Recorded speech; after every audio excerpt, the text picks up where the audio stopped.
Good afternoon, Marine Corps Base Hawaii. We're here with Colonel Juarez, Commanding Officer of 3rd Marine Regiment, Mr. Wadsworth, Chief of Staff, Marine Corps Base Hawaii, and Ms. Almanza, Principal, Mokapu Elementary School. Thank you very much for your time and being here. This is a great opportunity for us to kind of address some of the concerns and questions that have been populating on our social media sites and other official channels. So with that said, I'd like to start the first question with Colonel Juarez. Sir, how has COVID-19 affected the Fleet Marine forces under your command? That's the first part of the question. And secondly, can you explain some of the ways that you and your command are balancing the force health with mission readiness? Yeah, okay, thank you for that. Well, let me first begin by acknowledging that I think we all have concerns for ourselves, for our family members here, for our family members back home, and for our neighbors here on Marine Corps Base Hawaii. So I think it's important, before we start talking about what is the force doing, to kind of put some things in perspective. I think it's important to understand, we, the Marines, the sailors, and families, we're part of the Marine team. Our team has a mission and a responsibility to be the most ready when the nation is least ready.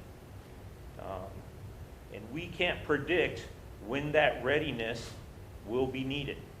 It'll come at a time that none of us can predict, and it could occur during this COVID-19 crisis.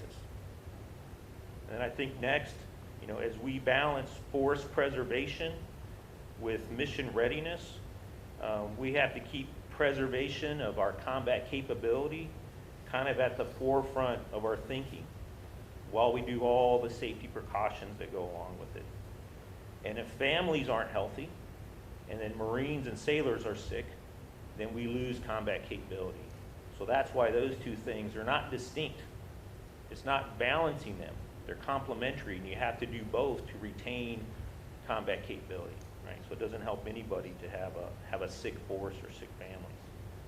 So if we don't keep our skills high, and we do get the call to go to a crisis or go to combat, and we're not as ready as we should be, we could lose far more lives, and we could fail to accomplish the mission.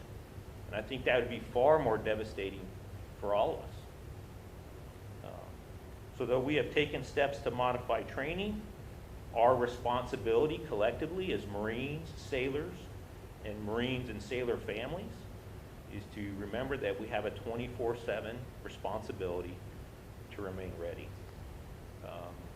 If I talk about now how we're balancing force preservation with the readiness responsibility, at the individual level, well, collectively right now, we are attacking COVID-19 as the enemy. And we are approaching what we do on a daily basis as a real operation. We have completely engulfed ourselves as a command and as leaders to treat it just like we would any real-world combat operation. Full staff engagement, assessments, deliberate planning, and deliberate execution. Our mission under COVID-19 is to preserve the force and prevent the spread to everyone, not just ourselves, right? It's all of our benefit to do that. We know how to defeat COVID, right? If it's an enemy, we know how to defeat it. At the individual level, COVID-19 has a range of about 6 feet. So as long as we social distance, we break the enemy's kill chain. We know that if we have to close that distance, we wear our masks and we reduce the threat. And we do so only deliberately, right? And only for as much time as required to accomplish a task. COVID-19 can exist on surfaces. So we clean our surfaces regularly and we hand wash frequently, right? We're breaking that kill chain of COVID-19 once again. And then for our high-risk populations, how are we managing that? So I've got some high-risk populations. Think about our corpsmen. They have to come in contact with people on a daily basis who are probably the most likely to potentially be infected. So we have minimized all of the medical activities that we can, things like immunizations, audiograms. We've reduced all of that and we're only focusing on the most essential medical requirements right now, you know, things that have to be done. Mostly acute sick call, and when the corpsmen are doing this, we removed many of the corpsmen from our aid stations, and we're only using the bare minimum footprint to do those activities. And when they do those activities, they have the full PPE that they need, personal protective equipment to do those activities. So that kind of wraps up kind of where we are at the individual level. What I would ask from everyone in the force is we've asked Marines and sailors to let us know what is going on at home at the individual level. Where do you have at-risk populations at home? Do you have someone that has an illness or a condition where we, the command, need to know that so that we can help a Marine or sailor alter their work practices to best protect their family, right? But we can't do that without open and clear communication between individuals and the chain of command. Now, that's individual level. So now let's talk collective level, the daily operations and training side of things, if you will. We've canceled some large-scale exercises that would have forced us to put Marines in very confined quarters on vehicles and aircraft and that sort of thing. We've canceled that, and we've canceled activities that are to come into June, right? And so we've reduced our training to be very distributed and conducted in a dispersed manner, down even to like the squad and fire team and individual level. So that's some of the things we're doing. If you look at different section, everybody has a different problem. If you work in a section that's primarily maybe maintenance or equipment focused, you probably have a small space with lots of Marines, and you have to touch various equipment. So some units and sections have gone to shift work. Small group comes in the morning, another group comes in the afternoon, thereby limiting the footprint in the space, and then we hygiene everything in between.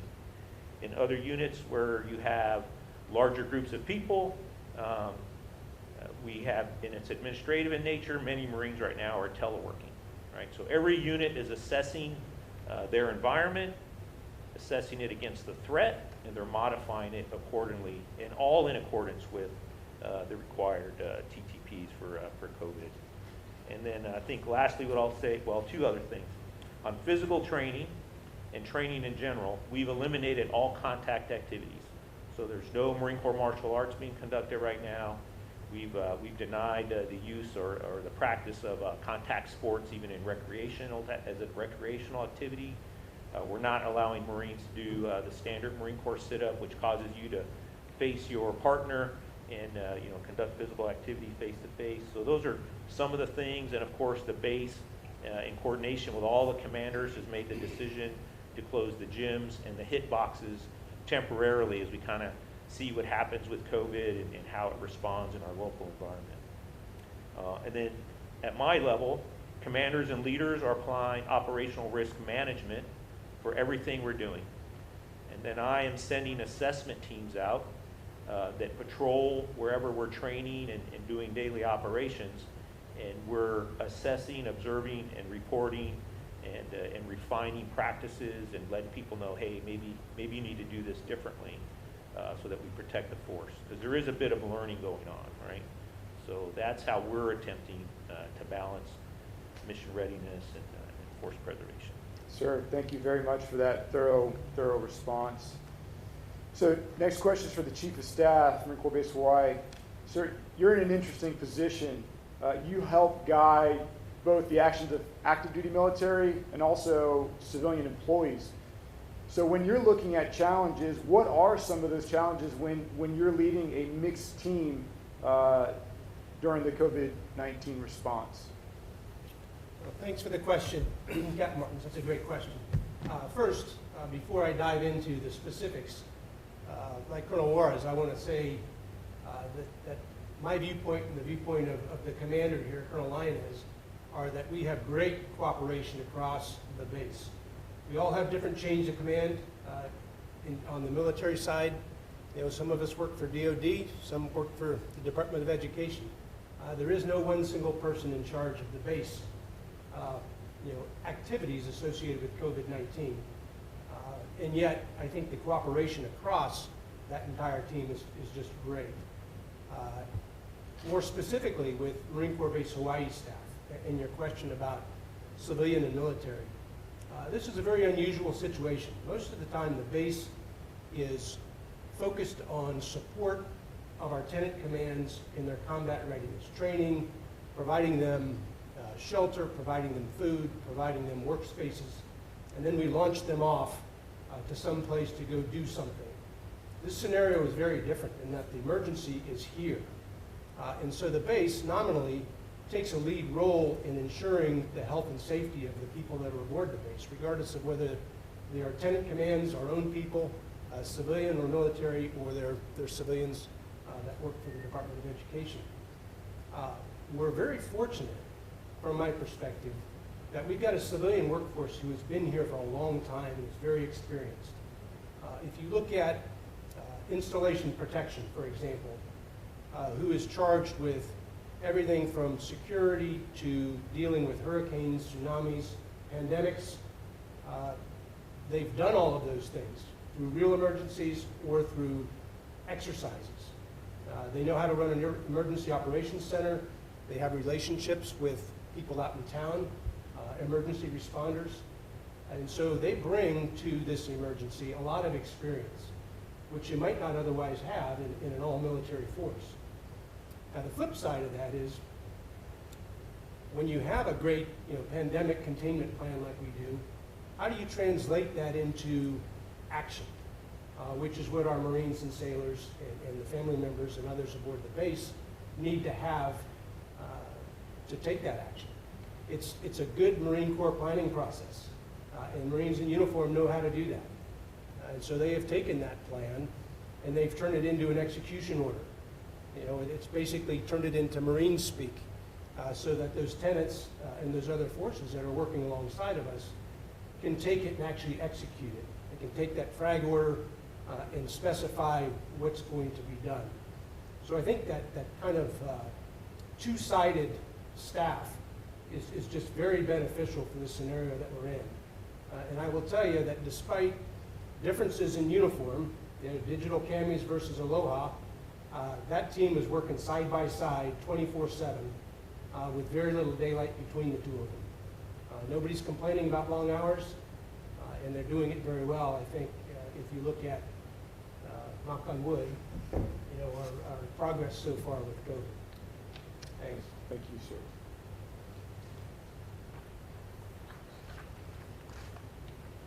Okay, so our next question for Principal Almanza. Can you tell us a little bit about how COVID-19 has affected Mokapu Elementary School operations? And then secondly, if you could explain some of the ways that you guys are balancing both educators' health and that of the students' education as well. Thank you. Sure, thank you for the question. And first and foremost, because I have an opportunity, I'm going to say hello to all of my students and hello to all of my moms and dads. We appreciate you and we miss you dearly. Thanks for that.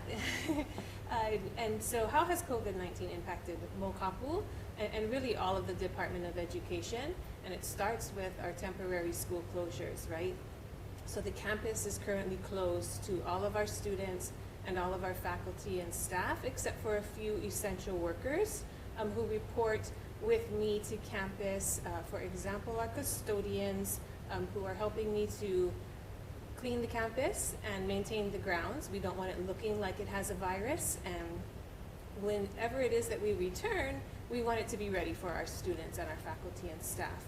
But that's the biggest thing, right? There's been a closure to the campus. And so with that being said, our teachers have had to make a swift adjustment to not only teleworking, but teleteaching. And that has not been in anybody's educational experience in terms of degrees, knowing that they're going to at some point be stepping into a space that they're completely alone without their children in front of them. And so that has been an adjustment. Of course, for our students, they're used to structure and routine as much as they might say, I don't want to go to school. We know that they do, that they enjoy that time socially, as well as the structure and the routine that it provides. And so for our teachers, that adjustment really has been in changing their practice in its entirety, right? They're used to having 25 kids in front of them, just wanting to, giving them feedback so they can give them feedback, and now they're looking at a computer screen, and more often than not, my face on the computer screen and not their students, as we video conference and plan and prepare for what initially was an extended spring break and then turned into a school closure until April 30th. And now, you know, it really is up in the air. I know that the DOE has said April 30th, but we have to be realistic too, and we have to be ready for what's next. And that may just be that the closure continues, right? We don't know what's going to be happening with the virus and how it's going to continue to impact our community. So we do speak about, and I do speak to my faculty and staff about being ready for what's next. And given that our mission is to be lifelong learners and responsible global citizens, we are all certainly modeling that right now for our students. In terms of education for our students, as I mentioned, our teachers have been working tirelessly on designing enrichment activities and updating their websites to get all the resources and digital material there, so that we have enough to offer our students in terms of keeping them engaged in learning, but also not to overwhelm, because we know that we're not there in the homes for 7 hours teaching as we normally do, and we're relying on our parents and guardians to help us do that during this time. So we understand that, and we talk about less is more, just in terms of let's be real purposeful and intentional about what we are providing to our students, so that our families also don't feel overwhelmed by what has become a surprise, your teachers. and our parents really are, right? The first educators, right? The primary teachers of our children, but in a different capacity, yeah? So we're continuing on, like I mentioned, each week our teachers are spending time video conferencing with each other. We meet weekly as an entire faculty and staff. You really can do it. 87 people on a Google Hangouts. We did it and managed to have a productive meeting. And actually our last meeting was a professional development on mindfulness and self-care.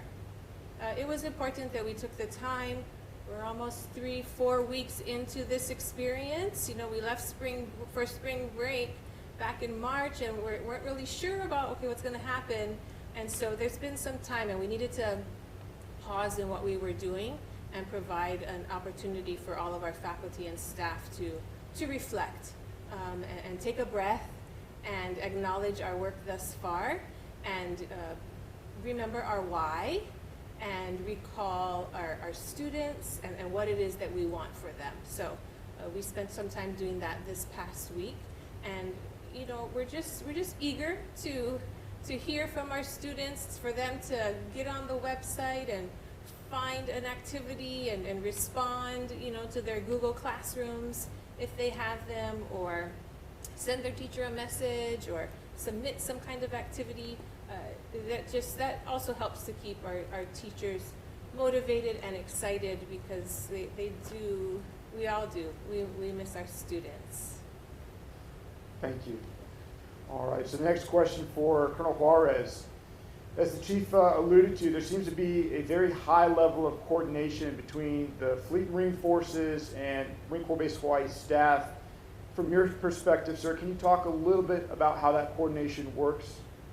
Sure, absolutely. Thanks for that. I want to go back to both the chiefs and the principal's comments, right? Because you talked about training and preserving the force when you talked to me, and then you just made me think of some things. So one of the things we're doing under the training aspect right now is we're reinforcing what we're doing from a mental health training perspective, right? Mental fitness is part of one of the 6 F's. So we have the chaplains, the Oscars, our prevention health specialists, and a whole cast of other characters, our family readiness specialists, etc. They're all looking for resources that we can push not only to Marines and Marine leaders so that they can care for other Marines, but also out to families so that as we're in this kind of trying and challenging time, right, we have the tools that we need. And I think the other thing that I think maybe is really interesting is that, sure, COVID is challenging. It's creating a lot of interesting dilemmas for us as individuals and families, but in some ways, it's also an opportunity, right? There is an opportunity here to connect and maybe reconnect, right? But that poses challenge as well, right? So it's not a super happy situation all the time, but there are things that are happening in this time right now that are opportunities if you choose so to look at them that way. I think a lot of this is about our perspective on the whole situation, right? And then the chief, and that was kind of what the chief response reminded me of. We do have time to connect with our families right now, right? A little bit more than we probably would have if we were just doing our regular day-to-day activities. And now, as that relates to coordination of the base and the FMF forces here, I think what's really key is, and what I really want to start out by saying was, we look a lot at, the forces, right, because we got to go to the fight. But right now, I look at Marine Corps Base Hawaii staff and all the civilians, and we call them civilian Marines, that are in the fight with us, right? And I want to thank them, right? They don't necessarily have to be here. They have a job here, a career here. They don't have a contract here, right? They could walk away if they want to. So those civilian Marines right now are doing what we expect of all Marines, right? They are running to the sounds of the guns, right? I don't think we should lose sight of that. So, to Colonel Linez and his whole team, I just want to say thank you for myself, for all our Marines and sailors, and their families. Now, as we, talk about coordination, there's a lot of things we're doing. It's happening literally on a minute-to-minute basis sometimes, and certainly on a daily and a weekly basis. All the commanders of the bases get together with Colonel Linez as he leads this effort, and we do a weekly sync, and we talk about what challenges and issues we're having. We get informational briefs from his staff on certain aspects of things that are going on, whether they be public health or other, so that we generate understanding and situational awareness. The 06 commanders, we probably talk either electronically or voice to voice at least once a day now, if not more often than that. And then from a command and control perspective, I've put a liaison officer. I've appointed a liaison officer to be inside and work with the Emergency Operations Center of the base. And we're providing planners when planning does occur. Then we're providing planners to support that effort. In fact, some of that planning is going on right now as we're sitting in this room. So that's some of the things that we're doing to generate that synergy between all of us. And then down at the very tactical level, we're doing daily assessments of the environment, the information environment, the COVID threats, and we're sharing those products amongst each other so that if there is something one unit is missing in their view and perception of what's happening, right, maybe somebody can fill that gap. And I think that's helping us collectively better anticipate friction points and danger areas, and therefore we can come up with deliberate ways to mitigate the risk. So I think the coordination, as in any unit, right, there's always things we could do better, but given the circumstances we're in and the challenges of social distancing and teleworking and everything else that's come along with COVID-19, I think in general we're doing pretty good because we're attacking it as a team. It's a one team, one fight campaign plan, so to speak. Thank you, sir. All right, so for the Chief of Staff, you find yourself in quite a unique position, both as the base Chief of Staff and also as a military retiree. So I would like to ask you, how do you feel about the active duty restrictions that have been placed on activities that retirees can normally access aboard the base? Thanks, Rob. That's a great question. I've gotten a lot of inquiries from retirees. And as a lead-in, I'd like to go back to Colonel Juarez's comments and one, say thank you for the nod to the base staff. I think they are working hard. But it reminds me how important it is as we proceed. And despite, how I talked about how expert we are, you can be an expert and still lack, some fundamental understanding of impact. In our interaction with the regiment and with others aboard the base, both military and civilian, we've got to engage with those folks, and we get feedback that shows us that the path we've chosen may not be the right one every time. And that interaction really, really matters. And I think that folds into our relationship with retirees, and I'll throw in disabled veterans as well, because they're a large population day to day here aboard Marine Corps Base Hawaii during normal times.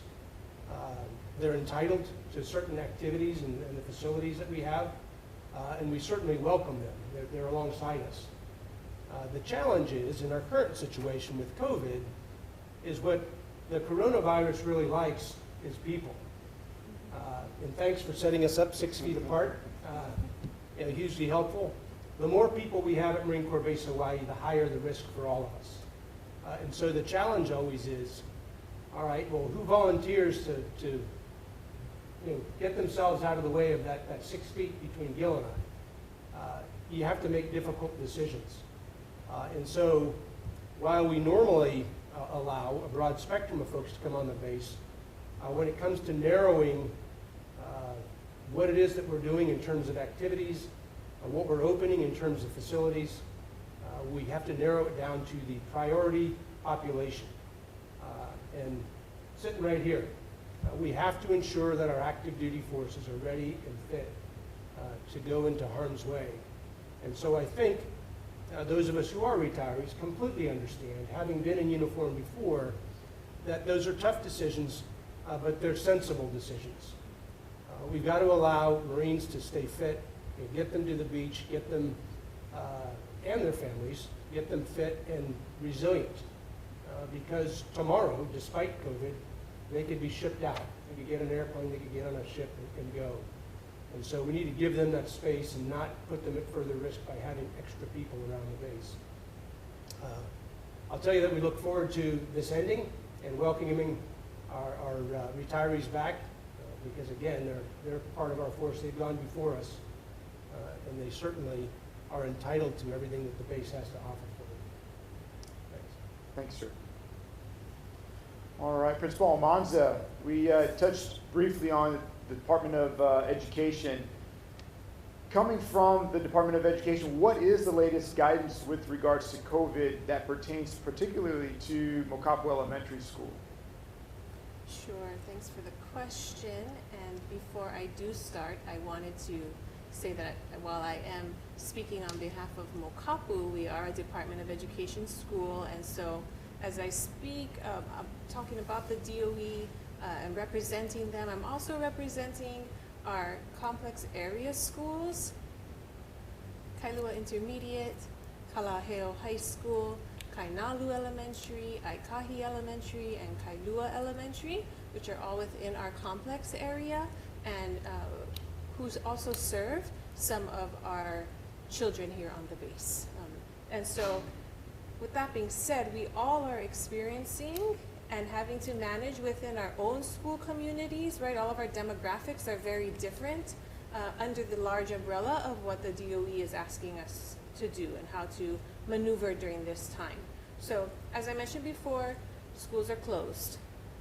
And right now we are working, the DOE is working on continuity of learning, and again, that is through the means that we have available to us now, which are digital resources. So the Hawaii Department of Education website, for example, houses a ton of resources, one of them being what they call choice boards, and that has to do directly with student activities, grade level specific, activities that students can engage in, that parents have access to support them in the home. They also have parent resources available. We also continue to have the support, the service of our counselors, our behavior health specialists, our speech language pathologists, OTs, PTs, just everybody is still working. We just are figuring out how to do that virtually, more than 6 feet away from each other. And so there are, as you can imagine, the DOE is one large system, and so working out all the different pieces of how are we educating our students, how are we addressing all of the different subgroups of students, right? There's many different needs out there that we address in public education sector, and how are we making it accessible and equitable, and taking into consideration the fact that we have, for example, our 6th graders at Mokapu will be transitioning to intermediate school. And during this time of year, we're usually preparing for their promotion celebration. And so that's postponed. And we have to consider other means of doing that. Our seniors, same thing, right? Traditionally, what we have known to happen in the 4th quarter is not going to happen. And so we have to begin to think about how might we do it differently. And so there's lots of discussion around all of these areas that are involved with educating our children. And as you mentioned, you're on calls quite often, and so we too participate in daily phone conferences with our complex area superintendent.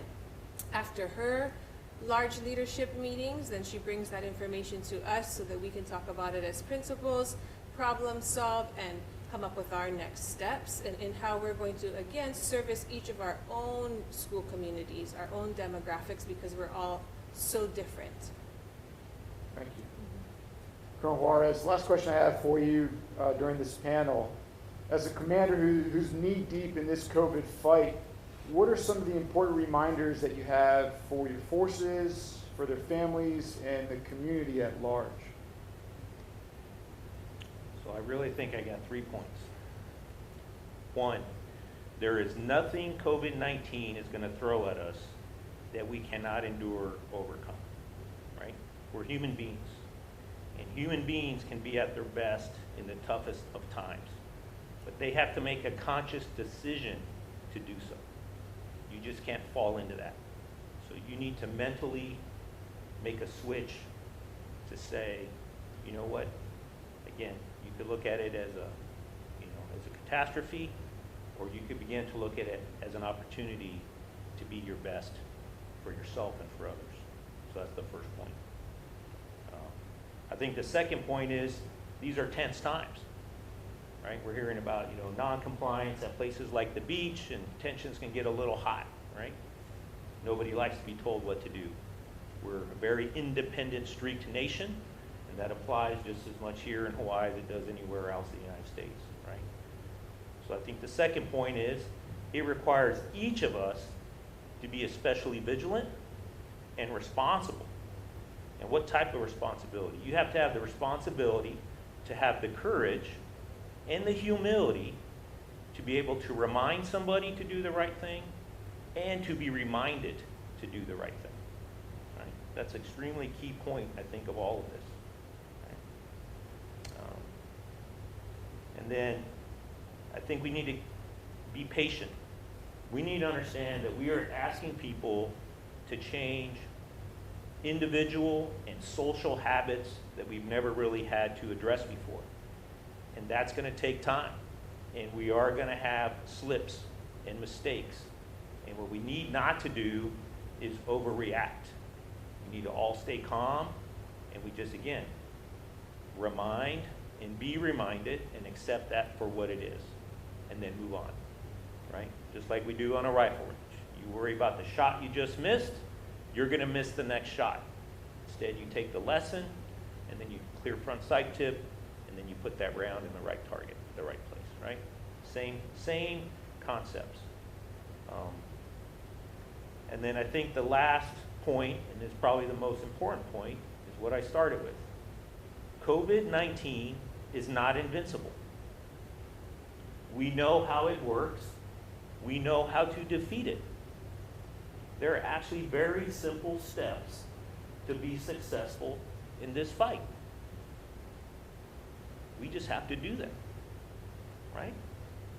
So, and despite the risk, right, that it imposes on us, we cannot live in perpetual fear.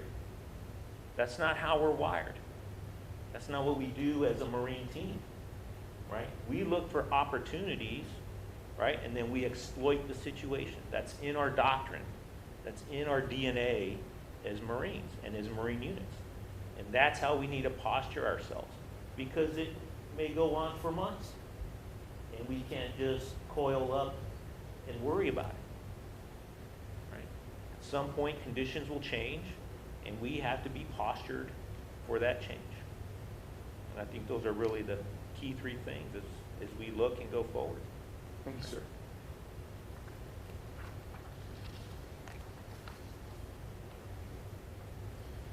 Chief of Staff, you are the MCBH CO's right-hand man in many aspects. From your vantage point, what do you foresee is the next big step in defeating COVID-19 for this installation? At the risk of being accused of reading the Colonel's notes, where my mind went in this question is patience.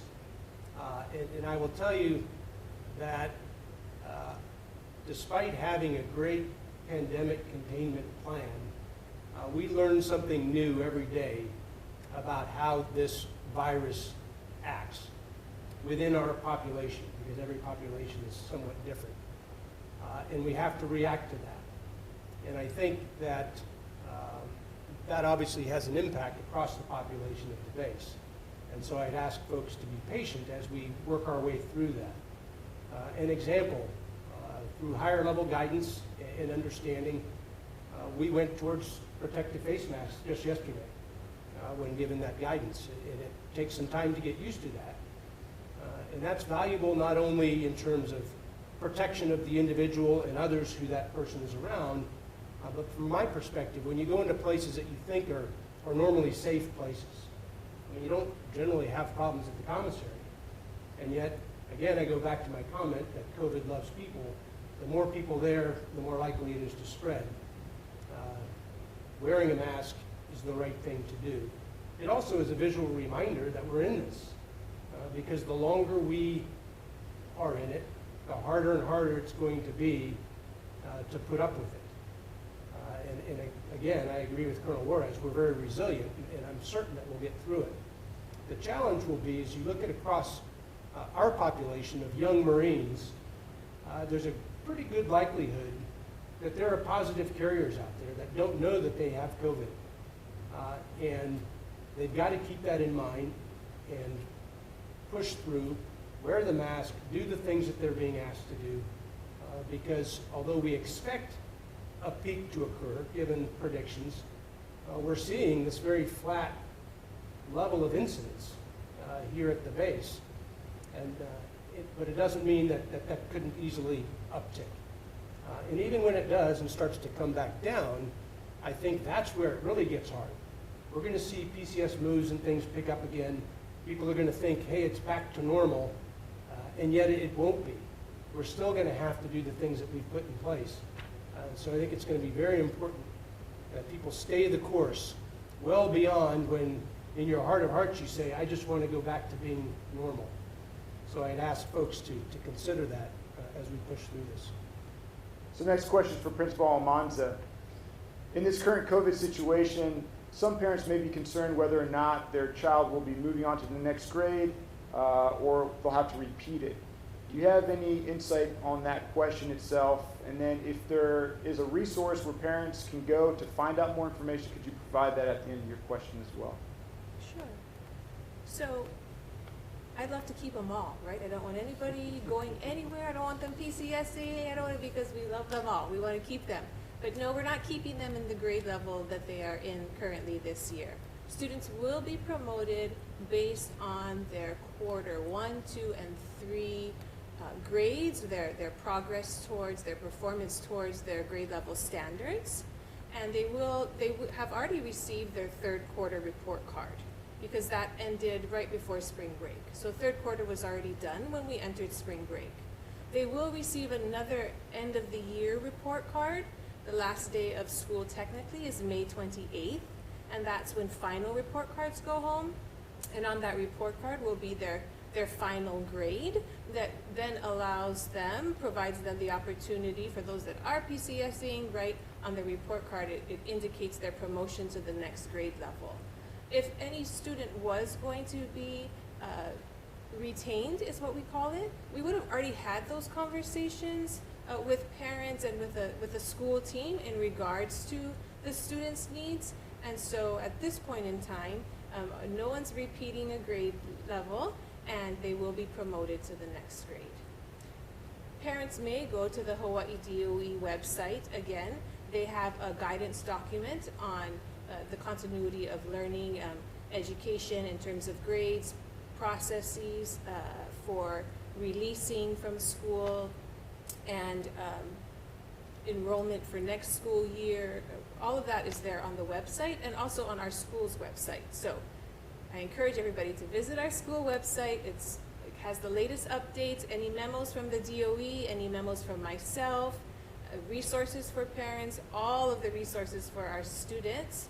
And so those are really the two best places to go right now for information. Well, thank you.